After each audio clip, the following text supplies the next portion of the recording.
12 की इतिहास की बुक का चैप्टर 13, इसका नाम है महात्मा गांधी के राजनीतिक विचारधाराएं और महात्मा गांधी की राजनीति में भूमिका।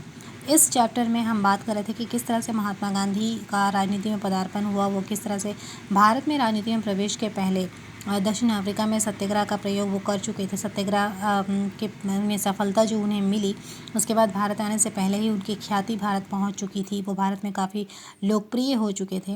उन्होंने दक्षिण अफ्रीका में जो उनके साथ रंग भेद किया जा रहा था, उसके खिलाफ उन्होंने सत्याग्रह किया था। वहाँ पे उन्होंने नेटाल कांग्रेस की स्थापना की थी, वहाँ पर उन्होंने टॉलस्टॉय आश्रम की स्थापना की थी।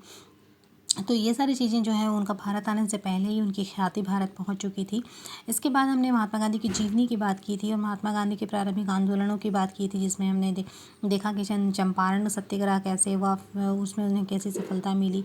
इसके बाद हमने बात किया कि खेड़ा का जो सत्याग्रह था उसके बारे में बात की। फिर अहमदाबाद के मिल मजदूरों की समस्याओं को लेकर उन्होंने जो आंदोलन किया उसके बारे में बात की। तो इनके प्रारंभिक जितने भी आंदोलन थे उन सभी आंदोलनों में उन्हें काफ़ी सफलता मिल चुकी थी। इस तरह से सत्याग्रह का प्रयोग जो था उनका वो सफल हो चुका था और इस तरह से गांधी जी भारत में काफ़ी लोकप्रिय हो चुके थे। चूँकि वो भारत आ चुके थे 15 मई में ही, लेकिन फिर भी उन्होंने 1919 से प्रत्यक्ष रूप से राजनीति में प्रवेश किया और ये मौका था रॉलेट एक्ट का। रॉलेट एक्ट जो है उसी के विरुद्ध उन्होंने सत्याग्रह किया था। और रॉलेट एक्ट क्या है, हम पिछली वीडियो में सिर्फ काफ़ी बात हम कर चुके हैं कि रॉलेट एक्ट क्या है। ये कानून था जिसके तहत भारतीयों को सिर्फ संदेह के आधार पर अरेस्ट कर लिया जाता था। उन पर कोई मुकदमा नहीं चलाया जाता था और जो मुकदमा चलाया भी जाता था वो गुप्त रूप से चलाया जाता था और उन्हें इसकी भनक भी नहीं पड़ती थी। तो ये इस कानून को बिना वकील बिना दलील और एक कानून कहा गया था, जिसमें कि न कोई अपील नहीं होती थी, कोई वकील नहीं होती थी और उसके खिलाफ कोई दलील भी पेश नहीं की जा सकती थी। इसीलिए इसे बिना अपील बिना वकील और बिना दलील की नीति कहा गया, जिसे समाप्त करने के लिए महात्मा गांधी ने सत्याग्रह किया था। और इस सत्याग्रह के विरुद्ध जितने भी नेतागण थे उन सभी नेताओं को गिरफ्तार कर लिया गया था। इवन कि महात्मा गांधी को भी गिरफ्तार कर लिया गया था। और पंजाब के जो नेता थे, दो नेता जिनके नाम है डॉक्टर सतपाल और डॉक्टर सैफुद्दीन किचलू, इन्हें भी गिरफ्तार कर लिया गया था। तो पंजाब के जो लोग थे वो अपने नेता के गिरफ्तारी के विरुद्ध शांतिपूर्ण जुलूस निकाल रहे थे और शांतिपूर्ण सभा कर रहे थे जलियांवाला बाग में। लेकिन वहाँ पर हमने देखा कि जनरल डायर जो है वो आता है और बिना कोई वार्निंग दिए वो गोलियां चलाना शुरू कर देता है। जो ये एक नृशंस हत्याकांड साबित होता है, जिसकी हर तरफ अवहेलना की जाती है। इसके बाद फिर किस तरह से ब्रिटिश सरकार नाम मात्र का एक कमेटी गठन करती है, जिसमें कि 8 में से सिर्फ 3 भारतीय सदस्यों को शामिल किया जाता है, जिसमें 5 जो हैं वो अंग्रेज़ अधिकारी होते हैं। इस तरह से जो कमेटी होती है वो कमेटी जो अपना निर्णय सुनाती है, वो जो रिपोर्ट देती है उस रिपोर्ट से भारतीय संतुष्ट नहीं होते हैं और इस तरह से फिर इससे नाराज़ होकर हमने देखा कि रविंद्रनाथ टैगोर जो है वो अपने सर की उपाधि लौटा दे रहे हैं। महात्मा गांधी ने कैसर हिंद की उपाधि लौटा दी। फिर मदन मोहन मालवीय के नेतृत्व में एक और कमेटी गठित की गई, जिसमें महात्मा गांधी और मोतीलाल नेहरू भी शामिल होते हैं। फिर वो इस हत्याकांड की जांच करते हैं। तो ये सब चीज़ हम पिछले वीडियो में देख चुके थे और आज का जो वीडियो है उस पर हम बात करेंगे खिलाफत आंदोलन की। तो खिलाफत आंदोलन जो है वो मुख्य रूप से मुस्लिम सैनिक जो हैं, जो भारतीय सैनिक हैं, उनका गुस्सा है। क्योंकि प्रथम विश्व युद्ध में मित्र राष्ट्र की तरफ से ब्रिटेन लड़ रहा था और तुर्की जो है वो धुरी राष्ट्र की तरफ से था और ब्रिटेन को युद्ध में जीतने के लिए भारतीय सैनिकों की सहायता की आवश्यकता थी। तो ब्रिटेन ने भारतीय सैनिकों की सहायता प्राप्त करने के लिए उनसे विनती की और गांधी जी को इसके लिए आगे किया कि वो भारतीय सैनिकों को इसके लिए राजी करें कि वो जो है युद्ध में शामिल हो। भारतीय सैनिक इस शर्त पर उनका साथ देने के लिए युद्ध में तैयार हुए थे, क्योंकि ब्रिटेन ने उन्हें आश्वासन दिया था कि अगर वो युद्ध में इनका साथ देते हैं तो तुर्की का जो खलीफा है उसके सम्मान को किसी तरह का कोई नुकसान नहीं होगा, वो तुर्की को किसी तरह का कोई नुकसान नहीं पहुंचाएंगे। लेकिन ऐसा हुआ नहीं। जब युद्ध की समाप्ति हुई और युद्ध की समाप्ति सेवर्स की संधि के साथ हुई, तो इस संधि में तुर्की के सुल्तान को बहुत अपमानित किया गया था। तुर्की के समस्त जो क्षेत्र थे उसको छिन्न भिन्न कर दिया गया था, उन्हें आपस में मित्र राष्ट्रों ने बांट लिया था। यहाँ तक कि इसके जो सुल्तान थे उसके सारे अधिकार भी छीन ले थे। तो इसी बात पर जो है भारतीय मुसलमान जो हैं उन्होंने अपने खलीफा के सम्मान के लिए खिलाफत आंदोलन शुरू किया था। तो तुर्की का जो सुल्तान होता है वो विश्व के जितने भी मुसलमान हैं वो सभी मुसलमानों का खलीफा होता है, सभी मुसलमानों का धर्मगुरु होता है।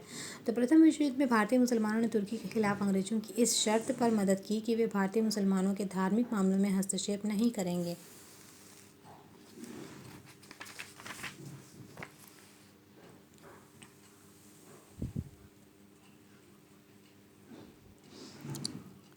पर जैसे ही युद्ध समाप्त हुआ सरकार जो है अपने वादे से मुकर गई और भारतीय मुसलमान अब अंग्रेजों से घृणा करने लगे। यह ऐसी स्थिति थी जिसमें हिंदू मुस्लिम एकता के लिए बिल्कुल सही समय था। इसलिए 23 नवंबर 1919 को दिल्ली में अखिल भारतीय खिलाफत कमेटी का अधिवेशन हुआ और गांधी जी इसके अध्यक्ष थे। यहाँ से क्वेश्चन आता है कि अखिल भारतीय खिलाफत कमेटी के अध्यक्ष कौन थे, तो आपको बताना है गांधी जी। और ये कब हुआ था, ये अधिवेशन कब हुआ था? 23 नवंबर 1919 को। तो ये जो कमेटी थी इसमें खिलाफत के लिए जो आंदोलन शुरू की गई उसमें 3 मांगे रखी गई थी। पहला जो उनका मांग था वो ये था कि तुर्की सुल्तान या खलीफा का पद जैसा है वो वैसा ही रखा जाए। दूसरा है कि जजीरातुल अरब जो इस्लाम का धार्मिक केंद्र है वहाँ मुस्लिम शासन के अंतर्गत उसको रखा जाए। और तीसरा था कि खलीफा मुस्लिम तीर्थ स्थानों की रक्षा करें। महात्मा गांधी ने खिलाफत के प्रश्न पर मुसलमानों को उचित ठहराया कि हाँ, मुसलमानों ने जो खिलाफत का आंदोलन शुरू किया है वो बिल्कुल सही है। यह वही अवसर था जब हिंदू मुस्लिम एकता को आकार दिया जा सकता था। महात्मा गांधी ने इस अवसर का पूरा लाभ उठाया और इस अवसर का लाभ उठाकर वो हिंदू और मुसलमानों दोनों को एक करना चाहते थे। और संपूर्ण देश में खिलाफत का प्रश्न का बहुत ही महत्वपूर्ण बन गया था। जो राम गोपाल जो थे उन्होंने कहा कि सारे देश में खिलाफत आंदोलन एक महत्वपूर्ण विषय बन गया था। सारा संघर्ष एक राष्ट्र आंदोलन के समान था और वास्तव में उसकी अभिव्यक्ति उसी प्रकार की थी। महात्मा गांधी पर यह दोष लगाया जाता है कि खिलाफत में सहयोग करके उन्होंने बड़ी भूल की थी, परंतु गांधी जी का दृष्टिकोण अलग था। वे हिंदू मुस्लिम एकता के पक्षधर थे और उन्हें यह समय हिंदू मुस्लिम एकता को मजबूत करने के लिए बिल्कुल सही लग रहा था। खिलाफत समर्थन के द्वारा मुसलमानों का भरोसा जीतकर वे असहयोग आंदोलन में उनकी मदद करना चाहते थे। मतलब खिलाफत आंदोलन जो शुरू हो रहा था उसके ठीक बाद वो असहयोग आंदोलन शुरू करना चाहते थे। तो इसलिए असहयोग आंदोलन शुरू करने से पहले वो मुसलमान और हिंदू दोनों को एकता के सूत्र में बांध कर वो अपने आने वाले आंदोलन को मजबूती प्रदान करना चाहते थे। आने वाले आंदोलन यानी खिलाफत आंदोलन के लिए वो एक आधार बनाना चाहते थे। इसीलिए वो प्रारंभ से ही खिलाफत आंदोलन के साथ रहे। संकट के समय में उन्होंने मुसलमानों का साथ दिया और मुसलमानों को यह अनुभव कराया कि हिंदू उनके साथ हैं। गांधी जी को ऐसा भी लगता था कि मुसलमानों का पक्ष सही है। उन्होंने इस बारे में कहा भी था कि यह ठीक मेरी नैतिक जिम्मेदारी की भावना है जिसने मुझे खिलाफत के प्रश्न को हाथ में लेने तथा मुसलमानों के सुख दुख में उनका साथ देने के लिए प्रेरित किया। यह बिल्कुल सही है कि मैं हिंदू मुस्लिम एकता में सहायता दे रहा हूँ, उन्हें प्रोत्साहित कर रहा हूँ। इसी दौरान असहयोग आंदोलन जो है वो प्रारंभ हो गया। तो ये थी खिलाफत आंदोलन। जब भी आपसे खिलाफत आंदोलन पर शॉर्ट नोट लिखने के लिए कहा जाए तो आपको ये पूरी कहानी बताना है कि कैसे प्रथम विश्व युद्ध में भारतीय सैनिकों का सहयोग प्राप्त करने के लिए ब्रिटेन सरकार ने भारतीयों को यह आश्वासन दिया था कि वो तुर्की के खलीफा को कोई नुकसान नहीं पहुंचाएंगे, उसके सम्मान को कोई नुकसान नहीं पहुंचाएंगे। लेकिन जब समय आया और तुर्की हार गया और जो सेवर्स की संधि उसके साथ की गई, उस समय ब्रिटिश सरकार अपने सारे वादे भूल गई और उन्होंने तुर्की के जो खलीफा हैं उसे एक अपराधी की तरह ट्रीट किया, उसे काफ़ी अपमानित किया, उसके सारे अधिकार छीन लिए, यहाँ तक कि तुर्की का जो साम्राज्य था उसको भी छिन्न भिन्न कर डाला।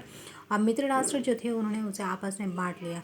तो ये जो क्रोध था अब वो घृणा में तब्दील हो गए और मुसलमान सैनिक जो हैं वो अब ब्रिटिश सरकार से भरोसा उठ गया कि ये सरकार तो समय आने पर बहुत बड़े बड़े वादे ज़रूर कर देती है, बहुत बड़े बड़े आश्वासन ज़रूर दे देती है, लेकिन ऐसा अपने किसी भी वादे को वो पूरा नहीं कर पाती। तो इस तरह से जब महात्मा गांधी ने भी इस चीज़ को देखा तो उन्हें भी मुसलमानों का पक्ष बिल्कुल सही लगा कि हाँ, ये अपने जो है ये सही पर हैं, इनके साथ गलत हुआ है और इन्हें इनका साथ देना चाहिए। महात्मा गांधी ने खिलाफत आंदोलन में का नेतृत्व इसलिए भी किया क्योंकि वो इस अवसर का लाभ उठाकर हिंदू मुस्लिम को एक करना चाहते थे और वो अपने आने वाले आंदोलन यानी कि असहयोग आंदोलन के लिए एक मजबूत आधार तैयार करना चाहते थे जिसमें हिंदू और मुसलमान दोनों एक साथ हों और उनके एकता के बल पर ये जो आने वाला आंदोलन है वो बहुत ही ज़्यादा मजबूती के साथ वो इस आंदोलन को शुरू कर पाएँ। तो ये थी असहयोग आंदोलन से पहले की आंदोलन यानी खिलाफत आंदोलन जिससे हमने बात की। अब नेक्स्ट जो वीडियो होगा उसमें हम बात करेंगे गवर्नमेंट ऑफ इंडिया एक्ट 1919, यानी 1919 में जो एक्ट मॉन्टेग्यू चेम्सफोर्ड सुधार एक्ट जो लाया गया था वो क्या था, उसमें किन किन बातों को शामिल किया गया था, और इसके ठीक बाद हम बात करेंगे असहयोग आंदोलन की। ठीक है, वीडियो यहीं पे एंड करते हैं। Thank you.